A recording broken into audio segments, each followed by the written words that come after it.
আসসালামু আলাইকুম। আশা করি মহান আল্লাহর রহমতে সবাই ভালো এবং সুস্থ আছেন। আপনার কি চুল পড়ছে? মাথার তালু ফাঁকা হয়ে যাচ্ছে? নতুন চুল আর গজাচ্ছে না? আপনি কি এই সমস্যায় ভুগছেন? তাহলে এই ভিডিওটি আপনার জন্যে। আজকাল সোশ্যাল মিডিয়াতে একটা কথাই বারবার শোনা যাচ্ছে।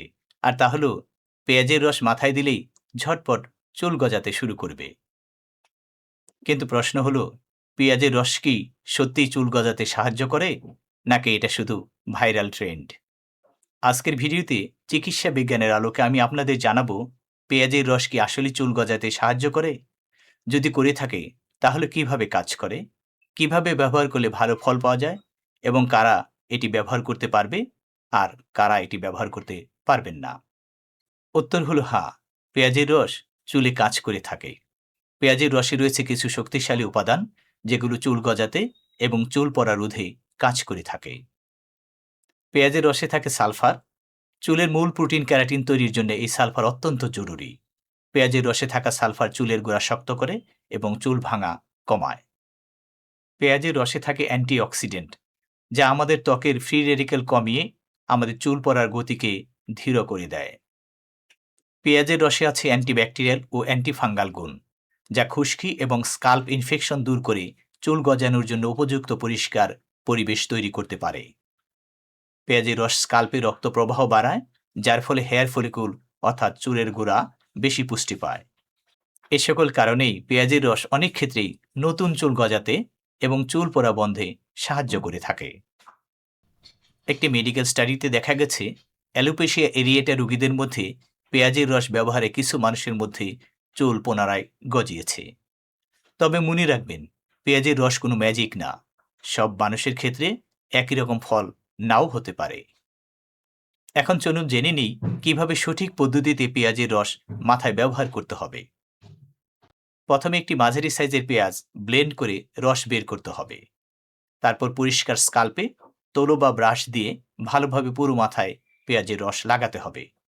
তারপর 30 থেকে 45 মিনিট অপেক্ষা করার পর হালকা শ্যাম্পু দিয়ে মাথা ভালোভাবে ধুয়ে ফেলতে হবে। সপ্তাহে 2 থেকে 3 দিন ব্যবহার করলেই যথেষ্ট। এর চেয়ে অতিরিক্ত ব্যবহার করার কোনো দরকার নেই। পেঁয়াজের রসে কিন্তু দুর্গন্ধ হয়, যা অনেকের কাছেই অপছন্দের। এই দুর্গন্ধ দূর করতে চাইলে পেঁয়াজের রসের সাথে লেবুর রস, রোজ ওয়াটার অথবা অ্যালোভেরা জেল মিশিয়ে ব্যবহার করতে হবে। এতে করে দুর্গন্ধ অনেকটাই দূর হবে। এবার চলুন জেনে নিই কারা পেঁয়াজের রস ব্যবহার করবেন না। যাদের স্কাল্প খুব সেন্সিটিভ, যাদের স্কাল্পে একজিমা বা ইনফেকশন আছে, অথবা যাদের পেঁয়াজের রসের অ্যালার্জির ইতিহাস আছে, তারা পেঁয়াজের রস কখনো ব্যবহার করবেন না। এসব ক্ষেত্রে আগে প্যাচ টেস্ট করুন অথবা ডাক্তারের পরামর্শ নিয়ে পেঁয়াজের রস ব্যবহার করতে পারেন। পেঁয়াজের রস চুল পড়া কমাতে সাহায্য করতে পারে এবং কিছু কিছু ক্ষেত্রে নতুন চুল গজাতেও সাহায্য করে থাকে। কিন্তু মনে রাখবেন, পেঁয়াজের রস কখনোই জেনেটিক টাক পুরোপুরি সারাতে পারে না। আর হরমোনজনিত সমস্যা ঠিক না করলে ভালো ফল পাওয়া যাবে না। আর ভালো ফল পেতে চাইলে নিয়মিতভাবে পুষ্টিকর খাবার খেতে হবে, পর্যাপ্ত ঘুম নিশ্চিত করতে হবে, স্ট্রেস কমাতে হবে, স্কাল্প পরিষ্কার এবং রোগমুক্ত রাখতে হবে। আর এর জন্যে ভালো মানের শ্যাম্পু, সাবান ও তেল ব্যবহার করতে হবে। নকল তেল, সাবান বা শ্যাম্পু এড়িয়ে চলতে হবে এবং একজন দক্ষ চিকিৎসকের পরামর্শ নিতে হবে। পেঁয়াজের রস একটি ন্যাচারাল সাপোর্ট, কোনো অলৌকিক চিকিৎসা নয়।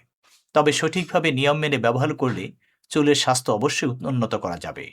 আর চুল নিয়ে অযথা দুশ্চিন্তা করবেন না, কারণ দুশ্চিন্তা কিন্তু চুল পড়ার অন্যতম প্রধান কারণ। আজকের মতো এখানেই শেষ করছি।